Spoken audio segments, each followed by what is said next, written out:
Now we're doing 110, this certainly was a race. For a rambler to pass a caddy would be a big disgrace. The guy must have wanted to pass me out and kept on tooting his horn. I'll show him that a Cadillac is not a car to scorn. Beep, beep, beep, beep, his horn went beep, beep, beep. Now we're doing 120 as fast as I could go. The rambler pulled alongside of me as if we're going slow.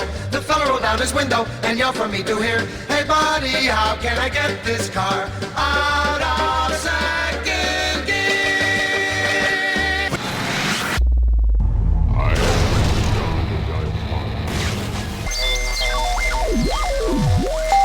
Christian Car Guy Radio Show. I say this calls for action, and now, nip it in the bud.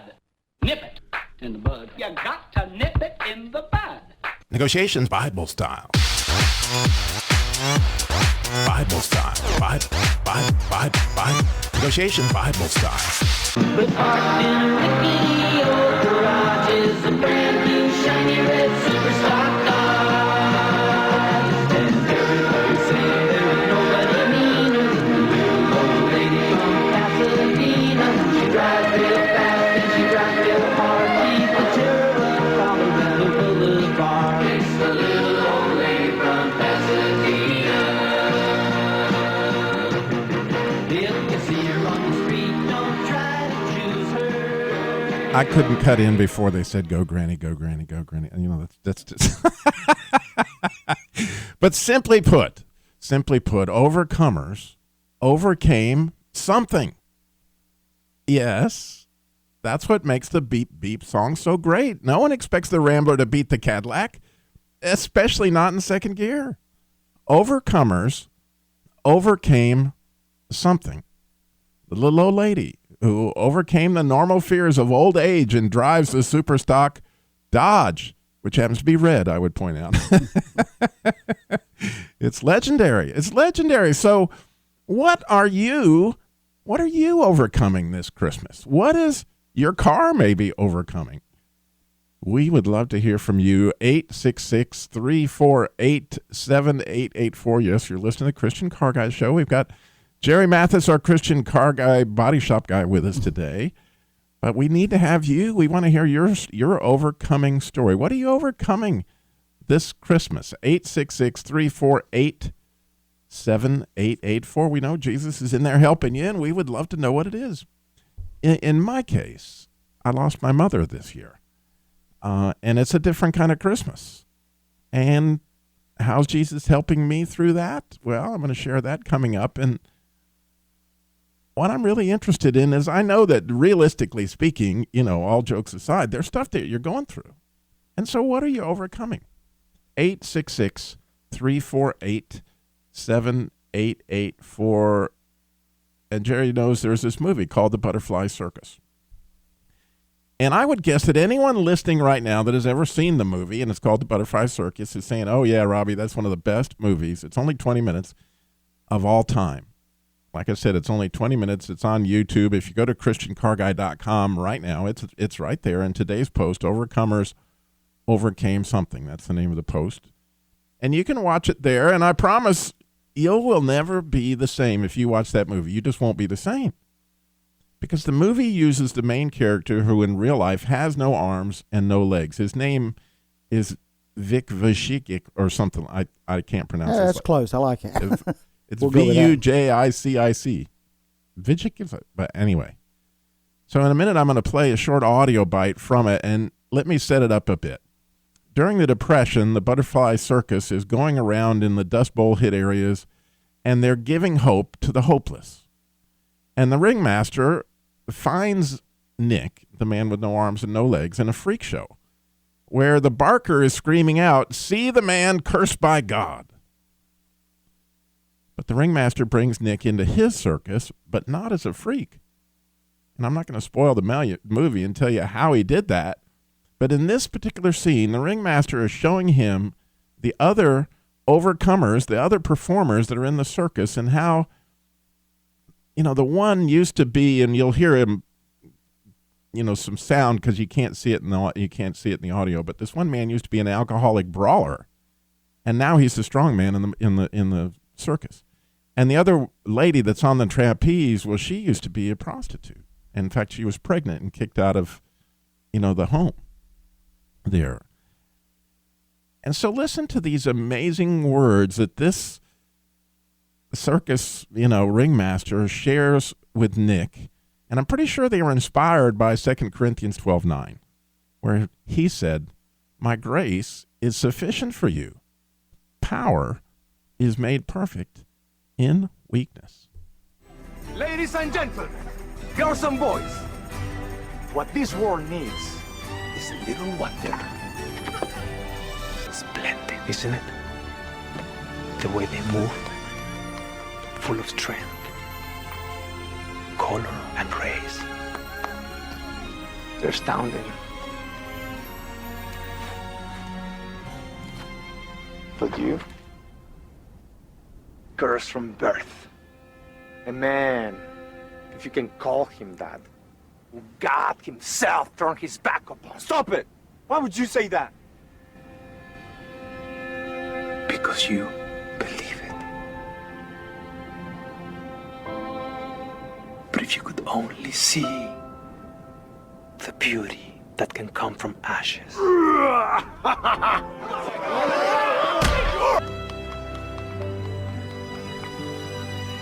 But they're different from me. Yes, you do have an advantage. The greater the struggle, the more glorious the triumph.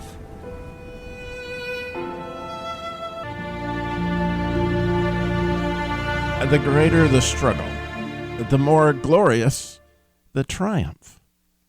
Overcomers overcame something. And whatever it is that you're facing is kind of like, he says you have an advantage. Kind of like James saying, consider it pure joy, Nick, that you don't have any arms and legs, because, the glory of it is going to be unbelievable. And again, watch the movie to see where that's going. But I wonder what you're overcoming this Christmas, or what you've overcome, or what you've seen God help you overcome.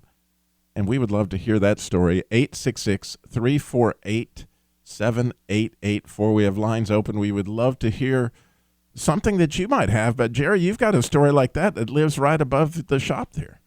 Yeah, there's a right above the body shop. There's a gentleman that lives a couple houses above us that, as a teenager, young man, was trying to crank up a vehicle and pouring gas in the carburetor. Well, those who back in the carburetor days will know that when that vehicle backfires, it shoots fire out of the carburetor. Well, he was holding the gas can and leaned back and spilled the gas on himself, and he burned his body from, about 100% of his body. Lost fingers, lost an eye, and just, scarred terribly. But also, this is the same man that put a roof on my house. And when we did some rebuilding at our body shop, did a lot of the carpentry work. Keith is just, always been an inspiration to me, because of when I have a bad day or thinking, something isn't going well, I could see Keith, he'll stop by the shop or just swing by and toot the horn, gets out and drives. He has a motorcycle, rides a motorcycle, a three-wheeler, which is just amazing to me, but never, ever have I heard him complain. And we'd go to the lumber yard to get lumber and stuff, and just automatically, young kids will sort of shy away, and even adults will, because of the physical appearance of them. And we'll be picking out lumber, and people are always saying, well, I'll get that for you and keep it. I got this. What are you talking about? I got this. Because he never wants anybody to ever feel sorry for him. And is certainly an overcomer. And to me, an inspiration. And I know for others who get to know him is, you know what? This world, we're dished out a lot of stuff that we don't expect and don't see how we can overcome it. But if you look around, you can see how people overcome it. And that should be an inspiration to each and every one of us. And as you said, I know everybody listening this morning has those stories. If they don't, they need to open up their eyes and look around, because they're there. Oh, yeah. And we'd love to be encouraged. That 2 Corinthians passage and the James passage, it's all part of our story. And it's part of how we light the path for others is by overcoming. What does that look like in your life? 866-348-7884. And speaking of overcoming, Allie has been kidnapped. In the last episode, we saw Christian Car Guy Theater. Well, today the exciting conclusion is going to happen. She was kidnapped on Pride Takes a Ride.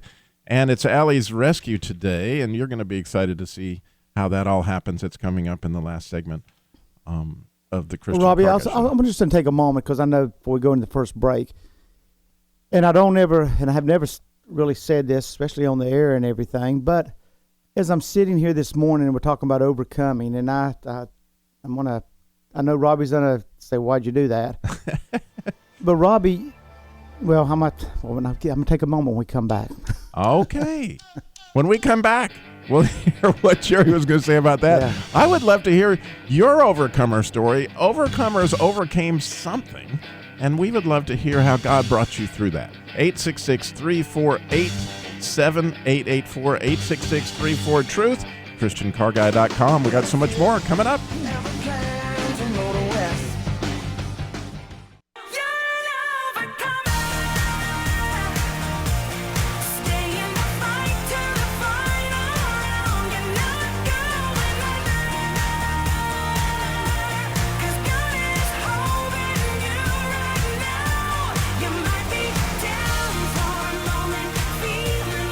What are you overcoming this Christmas? We would love to hear from you. What's your car overcoming? Old Red had to overcome a little overheating problem the other day. 866-348-7884, 866-34-TRUTH. Jerry, I think that Old Red is just, as it gets olded up, it's 398, 600 and something. And I think you about got it broke in now, right? It really is bringing me close to Jesus because I can't get in it that I don't say, Lord, you got to get me to the next place. Between the lights start to flicker one night and the headlight switch went out, and it's just been one thing after the other. But hey, like I say, it brings me right there where, Lord, you have to bring me through here. We got to overcome. We got Victoria. We asked that you would call in at 866-348-7884 and share how, God has helped you overcome. We got Victoria in Kernersville, North Carolina. She's got a story for us. Victoria, you're on the Christian Car Guy Show. Good morning. Good morning. Thank you. I'm so excited to hear your story. Oh, well, thanks. Yeah, I'm excited to tell it. My husband has been out of work since June on faith to go to graduate school. And the Lord has just been leading us in this direction for the last couple years, and he decided he was going to go into occupational therapy. And the first big miracle this time last year was him getting into the program at Winston-Salem State University, and there were 28 spots and over 800 applicants, and the Lord hooked him up, and he got in. Wow. And then he asked, we have a family of 5. We have 3 kids, and so he asked, can I work while I go through this program? And they basically said no, like it's really rigorous. And so we were like, you know what, we're just going to do it on faith. We'll see how the Lord hooks us up. And he has since June. Every bill, every time we've needed to go food shopping. I've done some kid watching on the side, and he's done some stuff on the side here and there, but it's been nowhere near enough to meet our needs. Instead, people from our church, I can't tell you how many Sundays somebody's come up and put money in my husband's hand or my hand and said, you can do it. And just yesterday or the day before, my husband found out that he got a scholarship he had applied for that at least next semester it's totally paid for, plus books and everything. And so it's just the Lord's really hooking us up, and we are totally taken care of for Christmas. And the numbers Victoria, don't add up, but it's awesome. The point that you make, which is just absolutely wonderful, and I hope people catch it. Paul in 2 Corinthians 12 said that I will boast in my weakness because through my weakness, then Christ can come dwell in me. And that's the end of where he's going with that. Yeah, for sure. If you did not share with your congregation your need, there's no way that they could have come and met it. And so many times we're sitting there in need, and we're afraid to boast in our weakness so that the power of Christ can rest in us. Because how can it do that if we don't? That's hard, definitely, for my husband, who has a wife and 3 kids, and he's felt really sensitive about that. Like, I'm supposed to be providing for my family, and every time he's thought that, the Lord has just done something to show us, hey, you're providing by going to school on faith and working hard at it. But and doing it well. it reminds me of when I was in the wheelchair myself. My Sunday school came and built a wheelchair ramp on the side of my house and totally embarrassed me.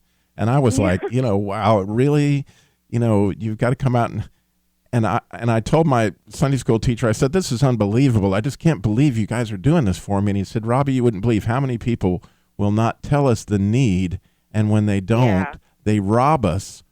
They rob us of the blessing of helping. And so, when we don't share, we don't boast in our weakness that we're struggling, then it's pretty hard for God to come in and even on a personal level. But that's a great story, Victoria.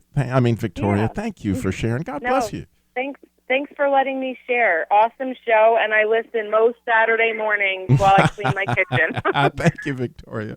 That's awesome. Okay, thank you. Thank you. Bye-bye. Well, we would love to hear your story. 866-348-7884, 866-34-TRUTH. Jerry was wanting to say something. I'm going to let him. I don't know that everything. Are you going to boast in my weaknesses? Well, I'm going to tell you that there's this man who really has impacted me as far as just seeing somebody overcome. And I'll give a little history. I mean, they grew up in the car industry. I mean, their father was in the car industry, had dealerships. Then through the course of time, they got in as a salesman and then as a sales manager and later owning a dealership. Well, during the course of that time, I know that they went through cancer. I know they were hit by a Jeep and in a wheelchair. I knew they fell out of a tree and I even remember a few years ago cutting a piece of a finger off, shooting a bow. Well, now we let it out of the bag, who that person is. But also during that course of time, lost a dealership, and at that point is when I really became friends and considered Robbie a friend of mine. And I know as owning a business what that had to do to him. And what a struggle that had to be. All of the other stuff also is just building character and building a relationship with Jesus Christ. And sometimes we don't see it. But to be able to do that and come out of that and overcoming that, any one of those things, I know of many men and families and women that is broken. I mean, we could probably just name them where without faith and without knowing that Jesus Christ had a plan would have just fallen apart, would have been living in hopelessness. Oh, and I got to tell you, Jerry, during that time in 2007 when a lot of people were losing dealerships, I had a lot of friends that were dealers too. And unfortunately, most of them lost their families. They lost their wife, and with their wife, their kid, their whole family came apart. But so my family, believe me, did not do this on my own. It's pretty amazing. Well, we would love to hear your overcoming story. We'd love to hear how the Lord came through for you. And in closing, before we go to the break, God prepared you for what you're doing now and to be able to touch lives of many, many people. And thank you.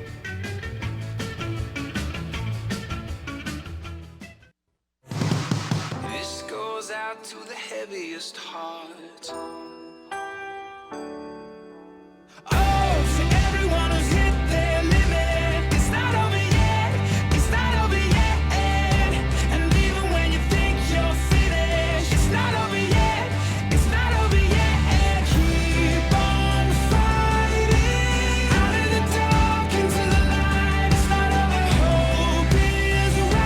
Overcomers overcame something. It's just kind of how it goes. It's part of your story, and God allows these things, and we would love to hear your story. 866-348-7884, 866-34-TRUTH is the number to call in and share. We got plenty of lines open. We would love to hear from you. Due to the fact that we've got our last episode of Christian Car Guy Theater coming up in the last segment, I'm going to move into our Appraisal by the Real Black Book. That's where we search the Bible for these things. And I spent a lot of time this week.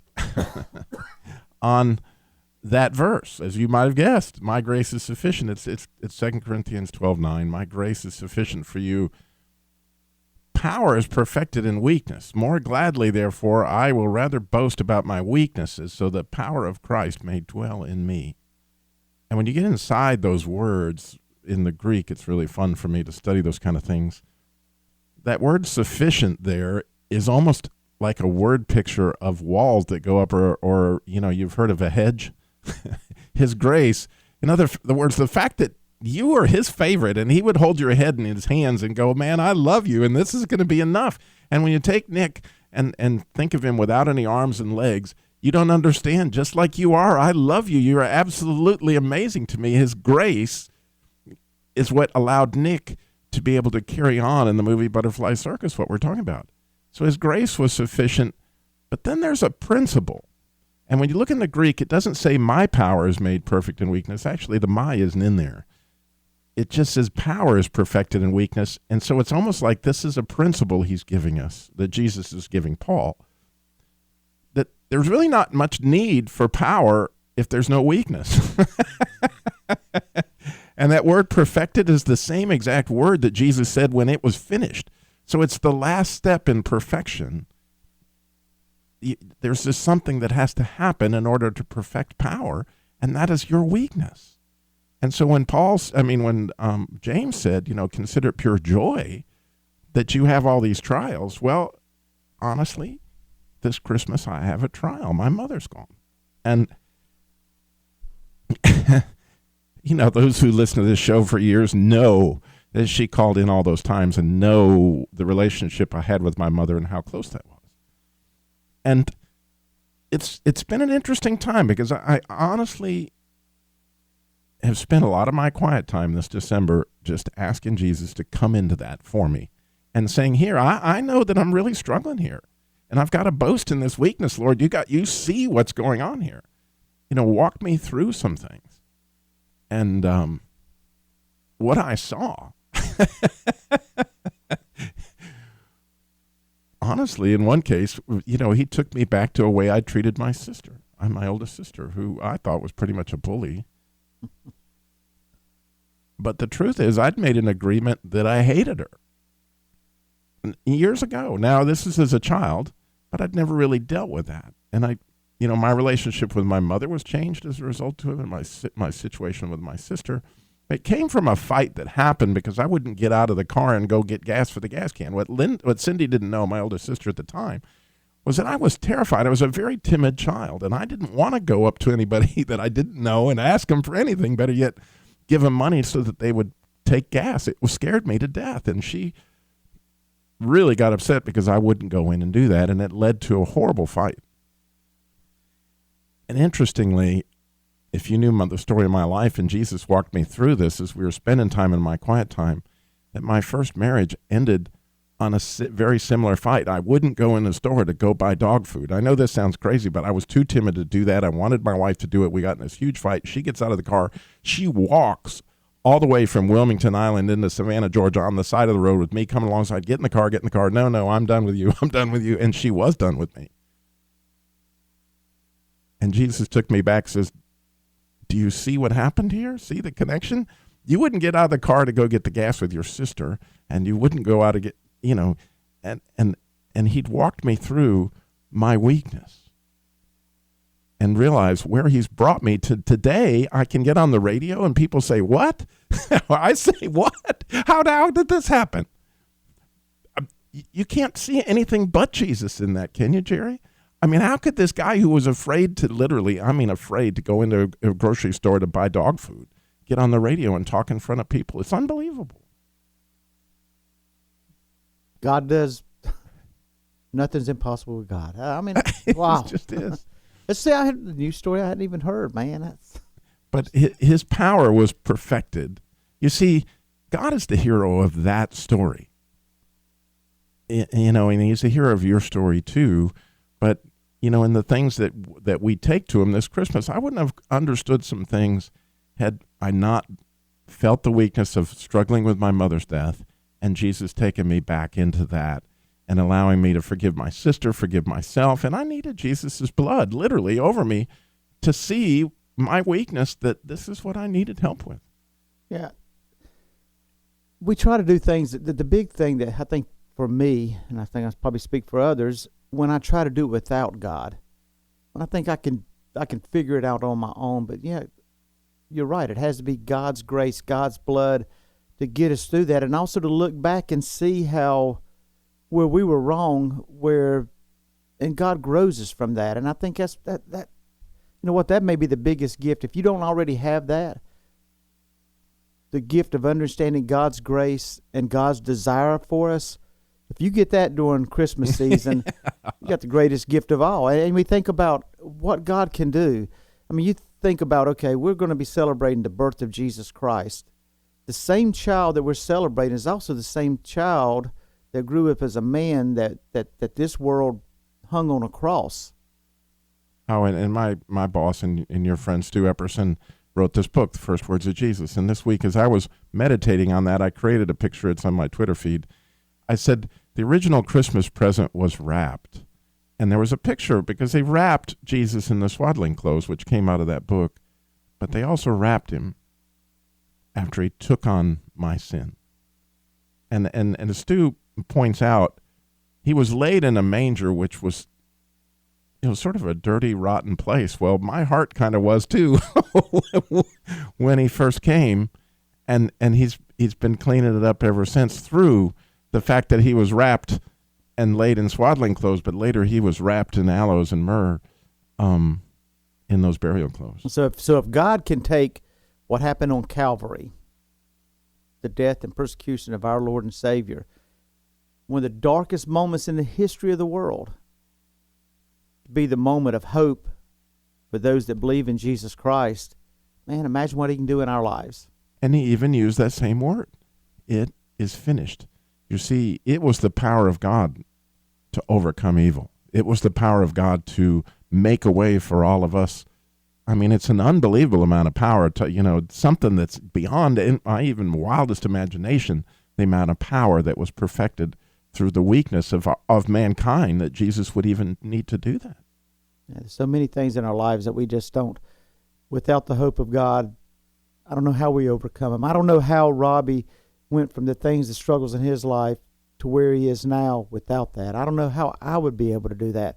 And I don't know how many listeners out there now who got up this morning and went out to their car and there was some kind of issue with it, where am I going to have the money to repair this, or was it an accident? How am I going to do this? And it or just went to speaks the doctor the, yesterday yeah. and found out a bad report. There he is, and that brings us to the Jesus Labor Love, which we wanted to bring up again. That's car repair for single moms, widows, families in crisis. They're through ChristianCarGuy.com at our website. And like every year this time, there's a lot of single moms and widows who are boasting about their weaknesses. They're calling in and they're telling us, look, I need a transmission. I got another lady who has a special needs son that her brakes are literally locked up in the back and her wheel bearings are broken.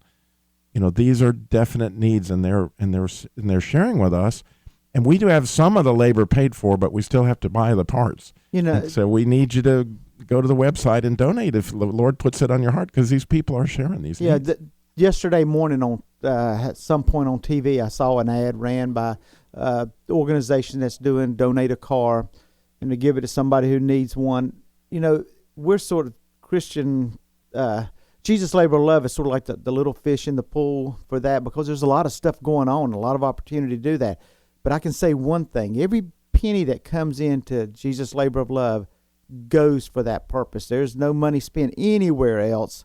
And also the fact that the background of getting the background of these people and these women and these families that are in need, to know that they're leaning on Jesus Christ, the Lord, and the church body. And they know it was his strength that's bringing them out of it. That's the most important thing. And there's so many. So if you, end of the year, don't never not give to your church or another organization that depends upon you. But I'm going to tell you what, it's a perfect time to be able to open up your heart and see what God can allow you to give in Jesus Labor of Love. And as you mentioned, go to the website.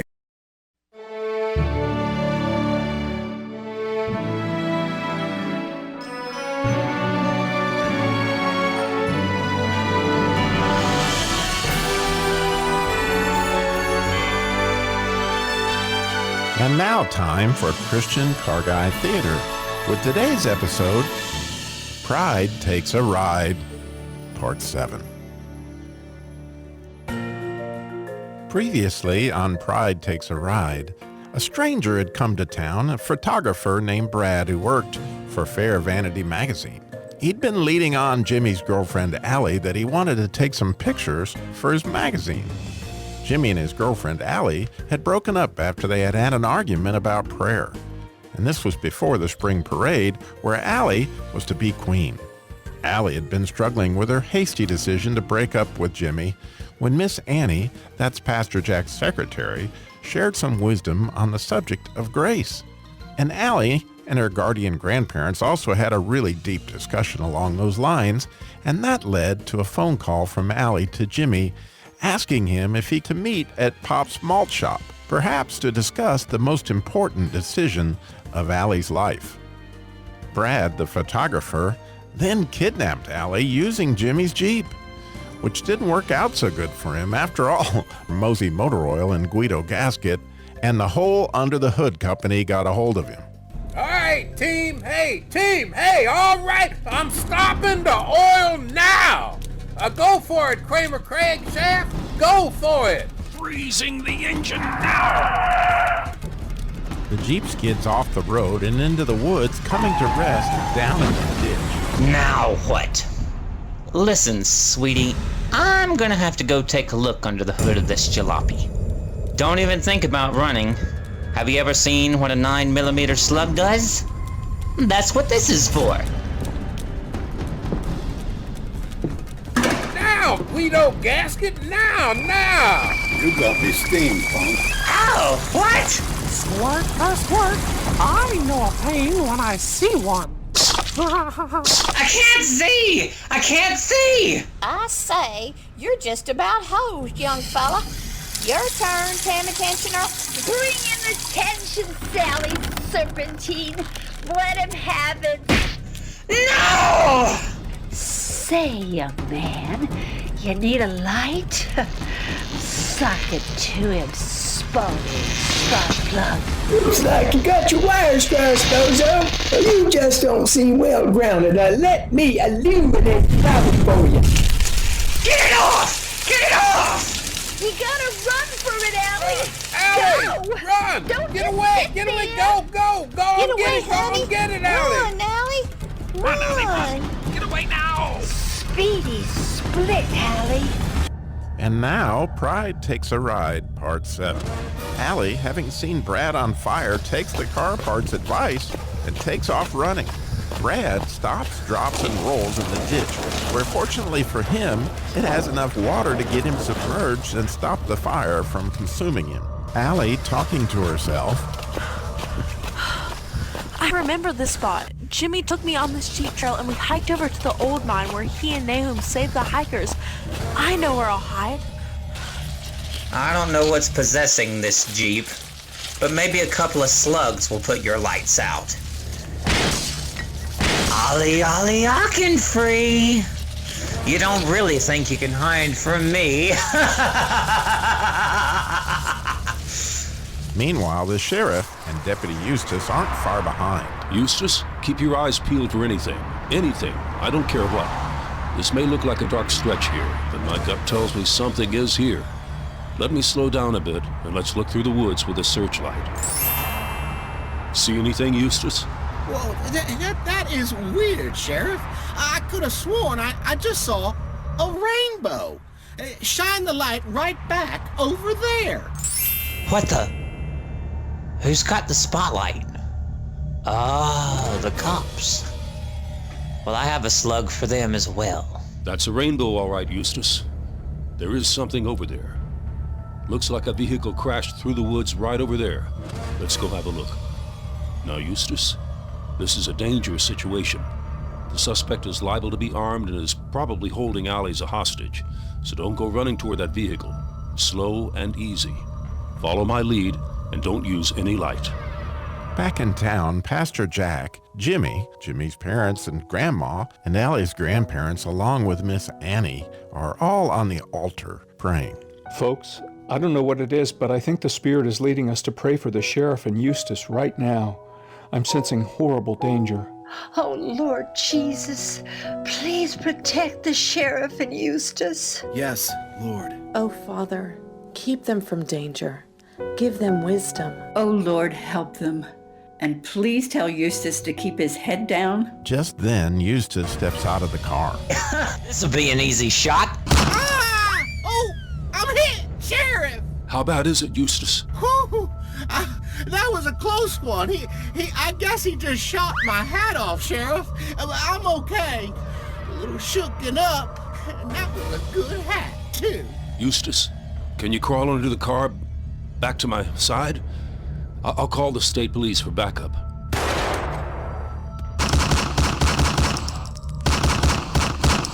Beaver County Sheriff calling state police requesting immediate backup. Shots fired. 1020 is Highway 11, about 6 miles south of town, up near the old mine.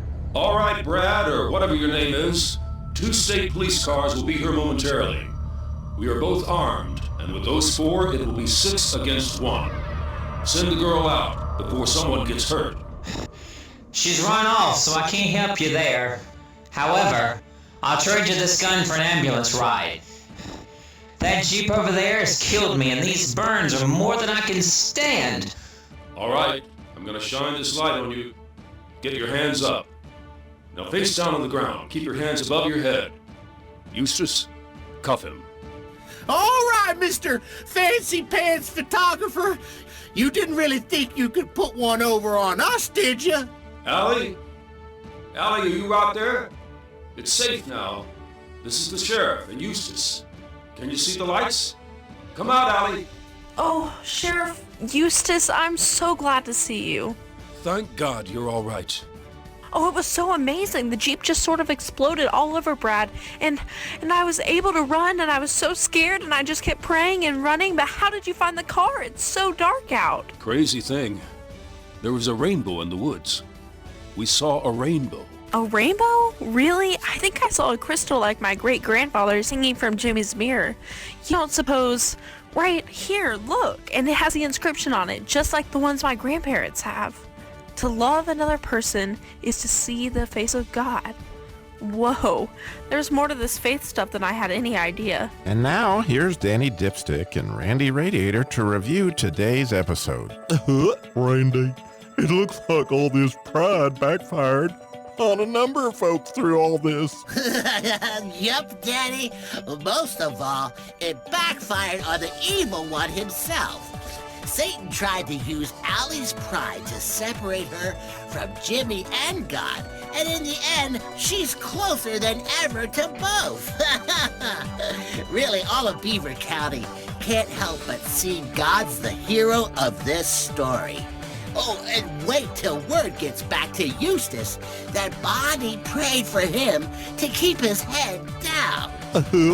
Randy, that prayer seemed like a long shot at the time. Now it'll be a great report. Right, Randy?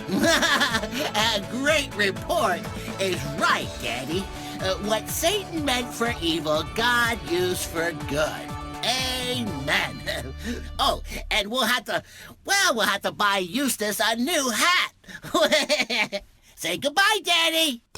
See you later, Radiator. Thank you for listening to today's Christian Car Guy Show and Christian Car Guy Theater. For more information on Christian Car Guy Theater, to see who plays each role and to find out a little bit about them, go to the cast and crew page at ChristianCarGuy.com.